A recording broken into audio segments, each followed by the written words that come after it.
Hey guys, got a 2021 plate Nissan QASHQAI here. Just going to show you how to reset the tyre pressure warning light on this one. If you do find the video useful, please give it a like and subscribe if you want to see some more useful content like this. Right, so on this one, we're going to use the buttons on the left hand side of the steering wheel and then the dashboard in front of us. So from here, we're going to scroll right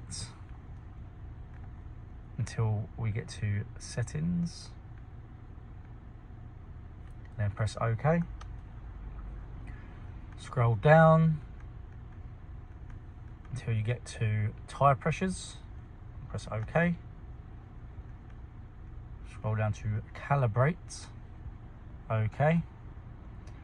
So first make sure your tyres are pumped up to the correct pressures, and then you want to scroll down and press start. Resetting tyre pressure system, and that's it.